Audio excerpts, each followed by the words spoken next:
Welcome back to part 2 of the fascinating and thrilling story of Ronaldo Nazario, Brazil's football hero, or one of them. If you joined us in part 1, you'll know that a young Ronaldo was already one of the world's finest, but in 1998 he had just suffered an unfortunate World Cup final defeat. Well, where did his story go from there? After the 98 World Cup, Ronaldo was quite clearly the best striker in global football, and by the end of the 98-99 season, he was named Captain of Inter Milan. Very seldom are such legacies written in football by those so young, but Ronaldo was something else for sure. Ronaldo's genius was put on hold during the 99-2000 season as he suffered 2 serious knee injuries that completely ruined his year.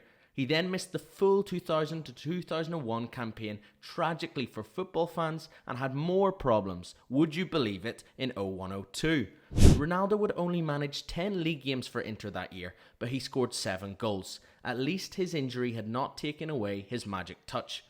Perhaps the stars were aligning for him to return for the 2002 World Cup with Brazil.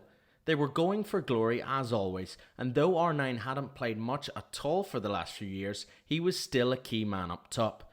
Ronaldo missed every single game of Brazil's qualification campaign for the tournament, and quite frankly, they looked a little dodgy without him.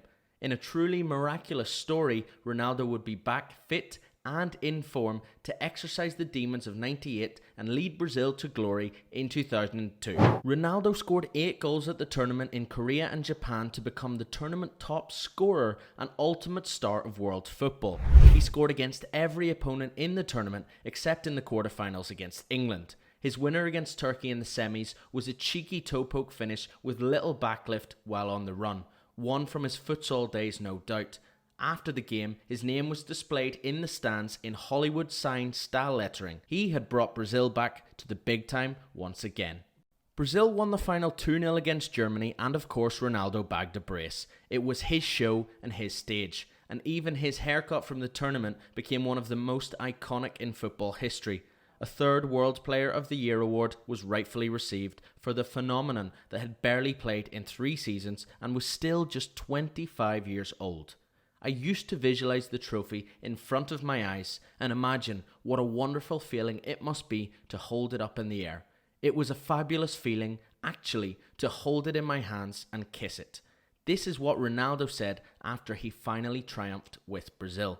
Perhaps after defeat in France 4 years earlier, he thought that his dream might have slipped through his fingers. But it wasn't the case. That summer, as most World Cup superstars tend to do after the big tournament, Ronaldo moved to Real Madrid, another marquee signing in their Galactico era. At Inter, Ronaldo managed 42 goals in 58 Serie A games before his first horrific injury. Real Madrid were hoping the new world champion would have a little more luck in the Spanish capital and return to that form. The €46 million signing won the league in his first season with Los Blancos and was the division's top scorer, of course. No surprises there, perhaps apart from the fact that he was able to stay fit. One of R9's top moments in the Real Madrid jersey actually came in Manchester, in the second leg of Real Madrid's Champions League quarter-final. Ronaldo scored a hat-trick against Man U at Old Trafford. A long-range screamer was the icing on the cake, and despite that goal kicking United out of the tournament, Ronaldo was substituted off to a standing ovation from the away and home fans. In the 2003-04 season, Real Madrid looked good for a domestic treble, until Ronaldo suffered an injury, and the team completely capitulated across all competitions. Real didn't win the league that season, but Ronaldo was still La Liga's top scorer. Ronaldo would play with Real for another 2 seasons, but would continue to suffer from injuries. Ronaldo, of course, for this reason, was constantly in and out of the side, and perhaps as a result of that, he struggled a bit off the pitch and started having weight issues too. The explosiveness he had in his early years had been long gone thanks to his unlucky knee injuries, and perhaps his will to keep battling on was waning. After all, he had pretty much won it all. Even though Ronaldo was past his prime, he was still considered one of the best ever. God only knows what he might have achieved with an injury-free career when you consider that at 25 he had been the best player in the world 3 times and been to 2 World Cup finals. All of that included 3 years on the touchline. The man's talent was frightening. Ronaldo also topped the goal-scoring charts in South American qualifying for the 2006 World Cup. This included an impressive hat-trick over arch-rivals Argentina for Brazil. Ronaldo appeared unfit at the tournament but was still a key threat. He scored 3 goals and in doing so became just the second player to score 3 goals or more at 3 different World Cup tournaments. His last 16 strike against Ghana also broke the record for goals ever scored in World Cup finals history. In January of 2007, Ronaldo moved from Madrid to Milan, but he wasn't heading back to Inter, no. Ronaldo was on his way to the red and black side of Milano, and in doing so completed a pretty incredible double of playing for both teams in both the Spanish Classico and Italy's Milan derby. How many kids dream of playing for just one of those sides?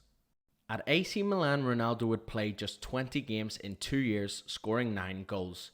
Milan won the Champions League in 2007, but unfortunately for the Brazilian, he wasn't able to be a part of the squad as he had moved during the campaign and not the previous summer, so he was cup-tied. Ronaldo was hampered by injuries and weight issues again in Milan, despite the odd moment of magic, of course. In February of 2008, he suffered another serious knee injury and the writing was on the wall for his European career. Milan would release Ronaldo at the end of the season and all that was left of his career were 31 games with Corinthians in his home nation of Brazil between 2009 and 2011.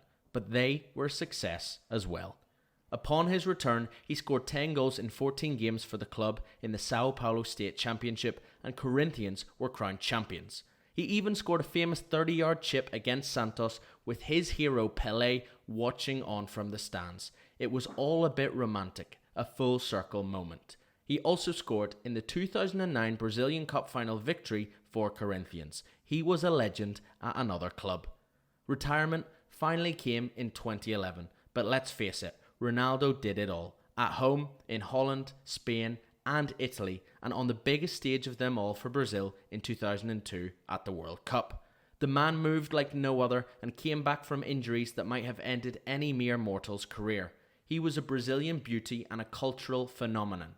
Even when he was injured and overweight, he was better than most professionals at the very, very top level. Where does he rank for you amongst the best in the history of the game? And as a cult figure, of course. Let us know your thoughts in the comment section below.